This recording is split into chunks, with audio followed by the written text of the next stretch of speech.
Good morning, Ugandans, from wherever you are. This is me, Pastor Edgar Enyatatian, communicating to you again about the currencies in our country, Uganda, which portrays how Ugandans for 38 years has been held hostage by armed robbers.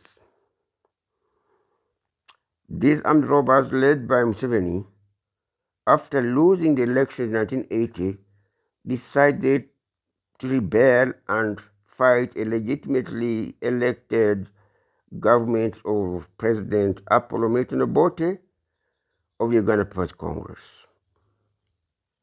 I have joined the Uganda People's Congress after the revolution of the Social Democratic Front, which I led, gave me some space to practice multi-party democracy, and I chose the Uganda People's Congress. The armed forces of Uganda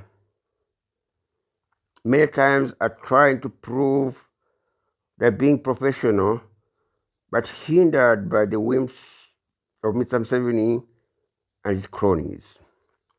Mr. Museveni's son, One Kainerugaba, promised to give the Karamojong people of Northeast Uganda hell. This just because the Karamojong are my ethnic group. So right now as I speak, Karamoja is facing state-inspired starvation and killings. By the last count, by the Uganda police force, 11,000 Karamojong have been arrested. That week, over 400 have been killed. That is just because Musevenism, the NRM, want to dominate others. And when some of us responded in the same way that they understand, they have decided to kill my people to show the world that they are very militaristic. That is a problem which is continuing in Uganda. I am thankful for the European Union Parliament for calling him out regarding Ugandans' oil resources, which he calls his own. I'm also thankful to Prime Minister of Britain, new Prime Minister Liz Truss, for responding to me weeks ago as the Foreign Secretary when I wrote her complaining about how Museveni was treating Uganda, human rights abuses, tortures, and enslavement, taking all the resources of the country to his family, friends, and cronies. I thank you, Prime Minister Liz Truss, for responding and saying that the British government had called Museveni several times to order regarding what's happening in Uganda. So I am continuing to seek the international community to find out for themselves the atrocities that Mr. Museveni and his cronies have inflicted upon Ugandans. We seek international understanding of the situation in Uganda. I say that Mr. Museveni, his family and cronies should have sanctions upon them such that also he should step aside such that a government of national unity is formed.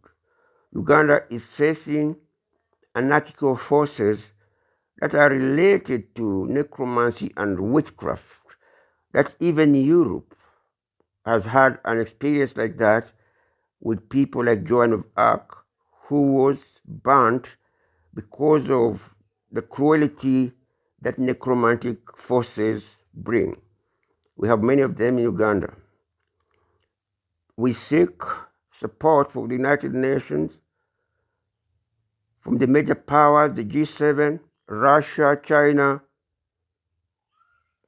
and countries like Australia and New Zealand to realize the situation in Uganda and respond to the cries of Ugandans who cannot be whose cry cannot be noticed because of Museveni's way of seducing the international community into thinking that he's a human rights defender or a Democrat.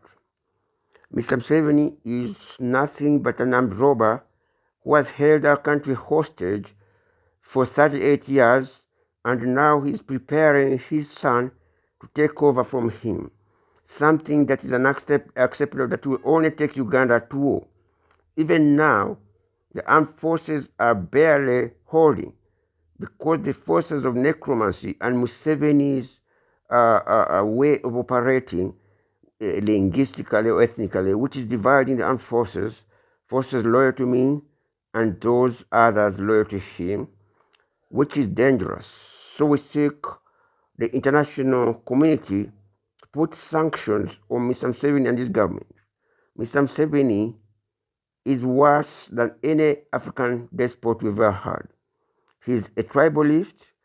He has turned the country into his personal property.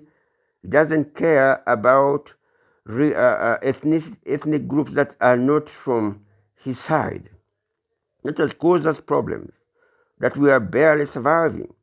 When you add necromantic forces, the situation in Uganda is anarchical.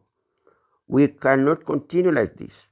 The British protectorate government is the one that handed power to Dr. Apollo Milton Obote after he won the independence elections in 1962. So we are calling upon the British government, including King Charles III, to give us, as the party that led independence, to give us audience to explain in detail what is happening in Uganda that the international community doesn't know of.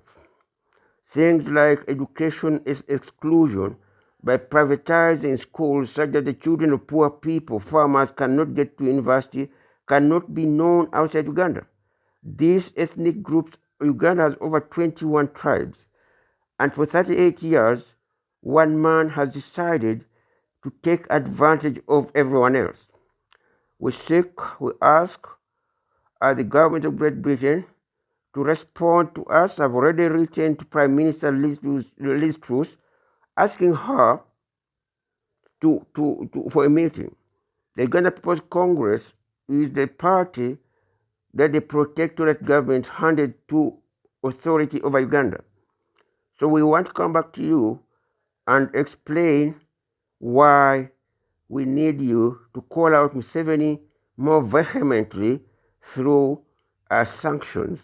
Mr. Museveni should not be funded. He should not be funded because that is the weapon he uses to give his cronies resources, financial resources of the country to buy parliamentary seats. The 4/5 majority in parliament of Uganda is just a lie, a trade union of thieves. They have given themselves salaries that are more than a British MP. That we, as a development partner, Britain should call them out. Because when you look at the country, farmers are facing a terrible time. They used to be able to use their subsistence earnings to take their children to school. And those are the ones who would get universities and get jobs in the cities, bureaucracy and government. Now that's not possible, and Uganda's population has grown so much that we have about 45 million. We are about 45 million Ugandans, and 10 million of those are farmers. There is nothing that is given to farmers, and so they continue facing a difficulty of reducing land because their children cannot go to school and get out and get jobs, so they have to fragment the land to accommodate the next generation of farmers. This is the last time that this can be done because the population has grown so much that have become beggars, and yet farmers in Uganda sell their food very cheaply because there are so many and they don't have a voice to talk together. So we are seeking British government support to stand against the tyranny in Kampala.